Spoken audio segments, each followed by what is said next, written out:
Huh? Well, if that being the case, then look what it says. Now think about it. And that means that Jesus did a halfway-ass job. Am I right or wrong? Because they had to cast him out the first time. Now he comes back and brings 7 more with him.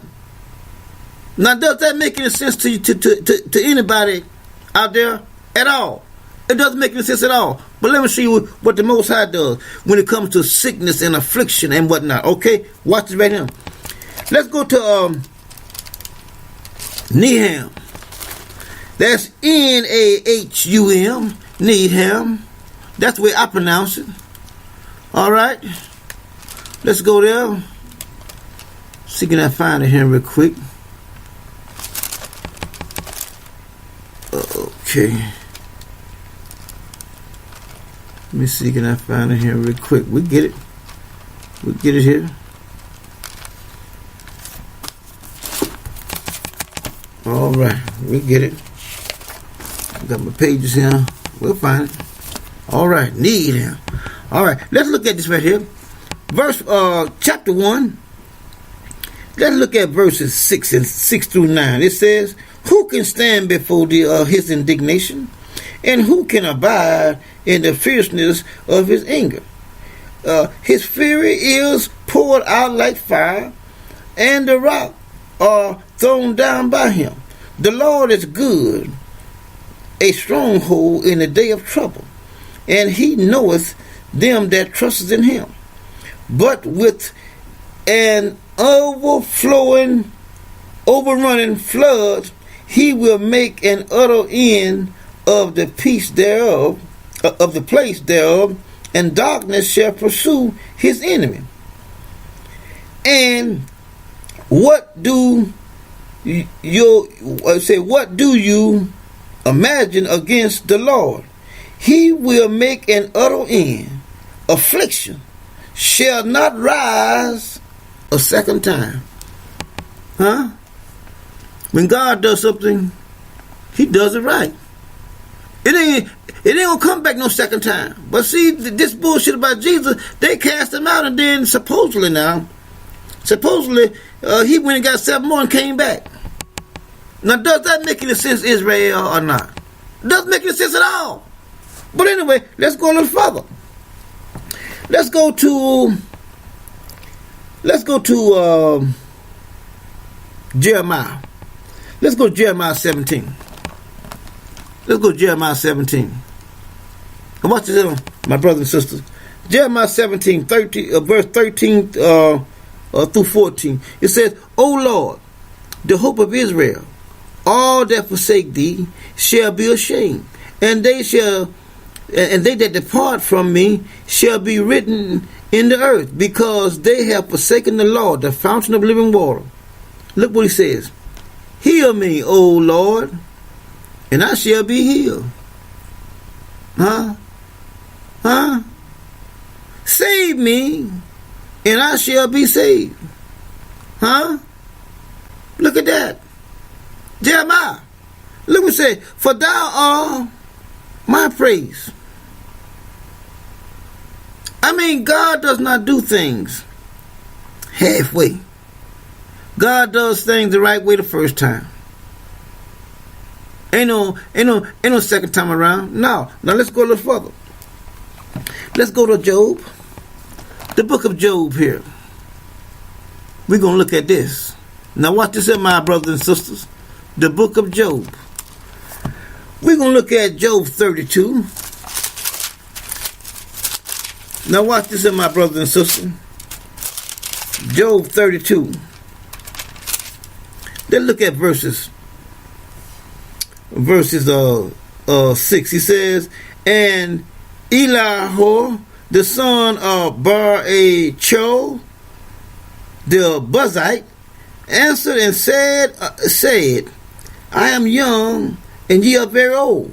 Wherefore I was afraid, and does not show you my opinion. I said, days shall speak, and the multitude of years shall teach wisdom." Now let's stop right there. The multitude of days. shall teach wisdom.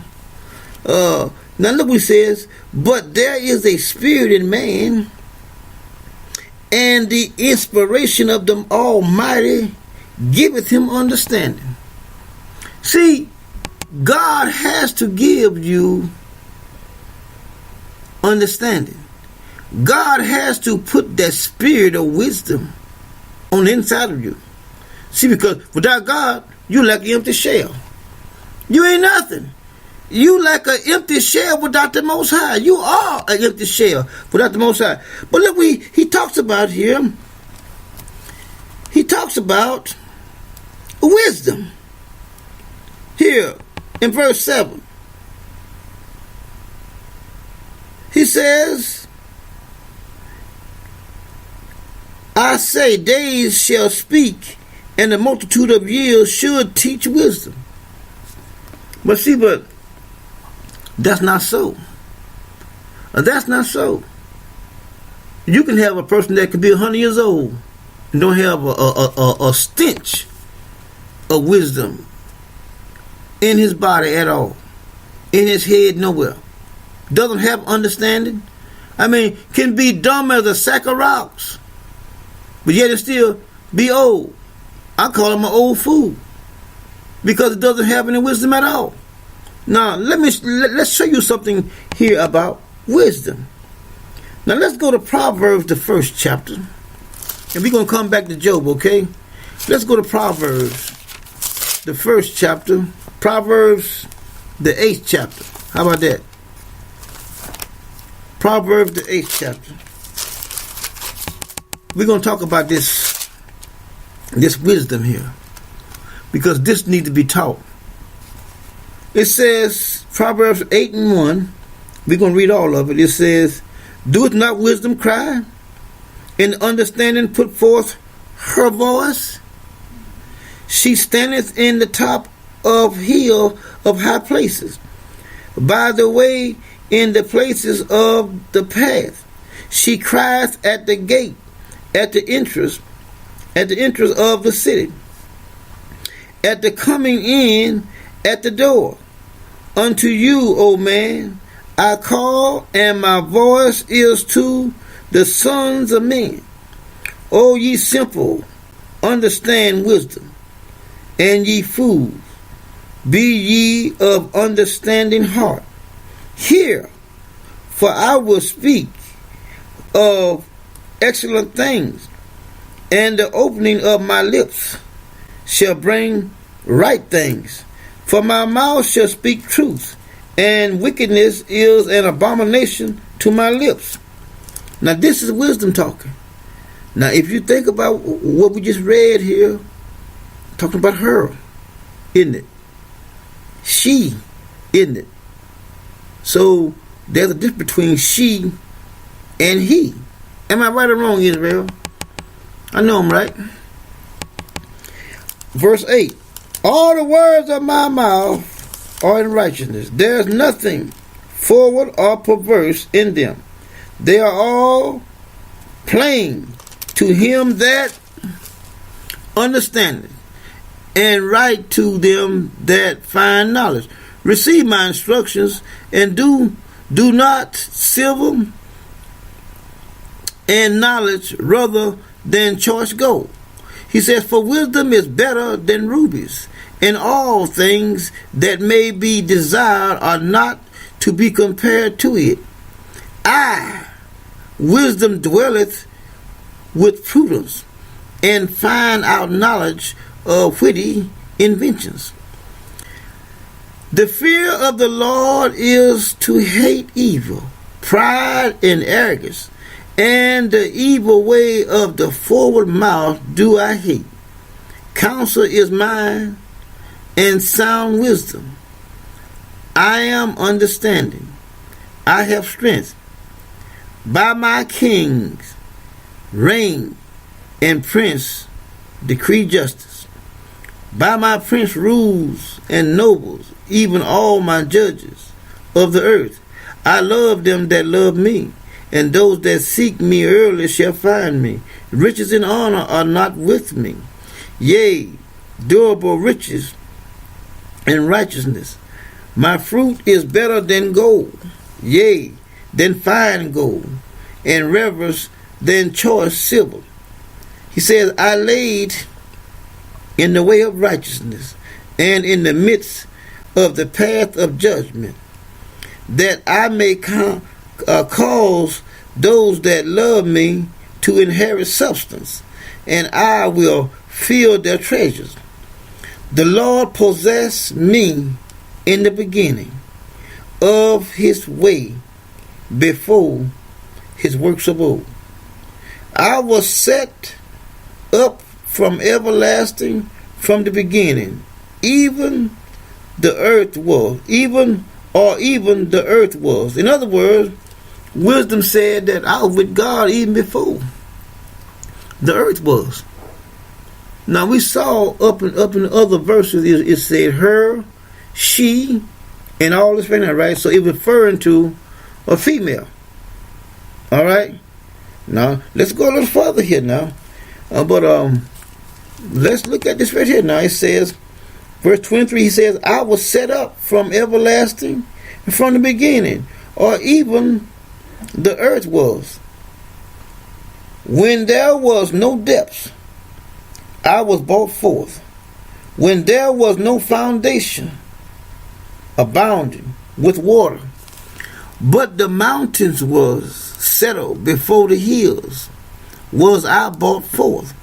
While as yet he had made the earth, nor the fields, nor the high parts of the dust of the world. He had prepared the heavens, I was there. When he was set at compass upon the face of the depth, when he established the clouds above, when he strengthened the foundation of the deep. Now see, now all this, I want y'all to go ahead and read this, Israel. Y'all go ahead and read this. But now do you see what he's saying here? Wisdom was there. She was there. God's companion was there. Now let's go to Genesis. I'm going to prove it. Now. We just read about all the depths over here. Verse 21, 23 say, I was set up from everlasting to everlasting, from the beginning, or even the earth was. He said, I was there. She said, I was there. Verse 24 says, when there was no depth, I was brought forth. When there was no foundation, abounded with water. Before the mountains were settled, before the hills was, I brought forth. Not Jesus. Wisdom did. Now let's go to Genesis. Let's go to Genesis. Now, like I said, I'm going to prove what I said. Let's go to Genesis, chapter 1. See, because my sister and brother, it's right in the pages. But if God doesn't show it to you, you can't see it. That's why I stress to you guys all the time. Everybody cannot teach because God has not called them. He is not showing them the things that he is showing us. He's not. Now let's look at Genesis. Chapter 1, verse 1 says, in the beginning God created the heavens and the earth was without form, and void, and darkness was up upon the face of the deep. Now remember now, we just read over there that wisdom was there. Before there was even a foundation, I was there. He said, and the Spirit of God, what? The Spirit of wisdom moved upon the face of the waters. And God said, let there be light, and there was light. Wisdom made light. I call it a creating spirit, but the Bible calls it wisdom. I'm going to prove it. I just proved it there, but I'm going to prove it even further. Now let's go to Proverbs chapter 3. Now watch it right here. My brothers and sisters, watch this. Proverbs chapter 3. Let's begin at verse 12. Now look what it says to my sisters and brothers. It says, my son, despise not my this is verse 11. My son, despise not my chastising of the Lord, neither be weary of his correction. For who the Lord loveth, he correcteth, even as a father the son in whom he delight.